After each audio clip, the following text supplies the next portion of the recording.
The night was unusually cold as I stood before the decrepit mansion, its silhouette looming like a shadowy sentinel against the full moon. The dilapidated house, rumored to be haunted for generations, had always piqued my curiosity. The moonlight filtered through the shattered windows, casting eerie patterns on the overgrown lawn. I took a deep breath, summoning the courage to explore the forsaken place. As I crossed the threshold, the air grew colder, and a shiver crept down my spine.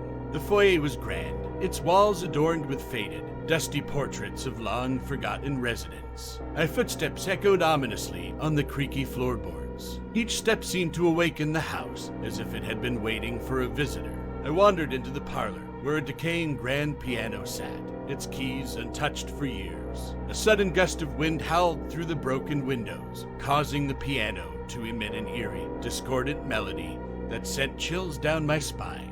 Panic welled up within me, but my curiosity drove me forward. The corridor beckoned, and I ventured deeper into the heart of the house. Murmurs, whispers, and soft, ghostly laughter filled the air, though I was certain I was alone. The walls seemed to pulsate with unseen energy, and my heart raced as I turned a corner. In the dim light, I glimpsed a flicker of movement, a shadowy figure darting from one room to another. My breath caught in my throat, and I followed cautiously. The figure led me through a labyrinth of decaying rooms, each more ominous than the last. Finally, I found myself in a room with a massive, ornate mirror that had somehow escaped the ravages of time. My reflection stared back at me, but something was terribly wrong. The reflection's eyes were hollow, its face twisted in a grotesque, malevolent grin. I stumbled back, but the room seemed to spin, and I couldn't escape the mirror's gaze. As I watched, the reflection reached out, its skeletal hand breaking through the glass. I tried to scream, but no sound escaped my lips. With a surge of terror, I realized that I was being drawn into the mirror. My body moved against my will, inching closer and closer to the malevolent reflection.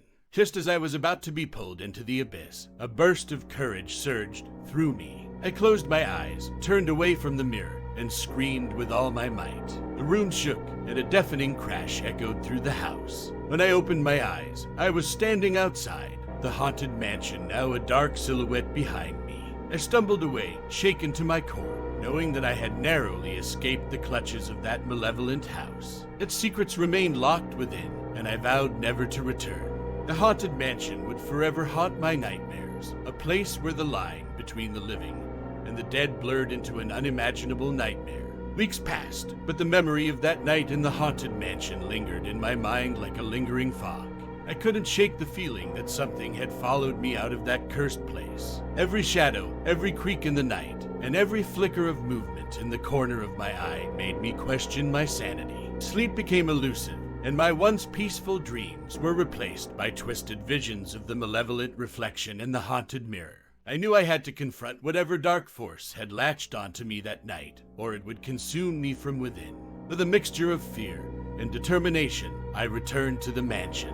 This time, I was armed with knowledge of the house's history, of its past inhabitants, and the rituals that might cleanse it of its darkness. I had consulted with experts in the occult and paranormal, hoping to find a way to free myself from the grip of that malevolent presence. As I entered the forsaken mansion once again, the atmosphere seemed heavier, as if the house itself recognized my return. I made my way to the room with the haunted mirror, where it all had begun.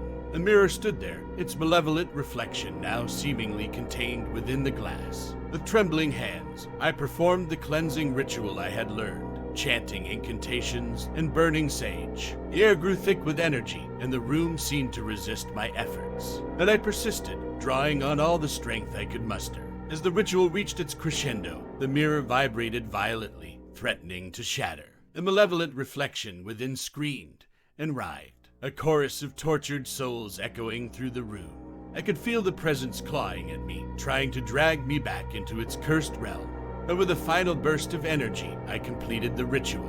A blinding light emanated from the mirror, and a deafening roar filled the room.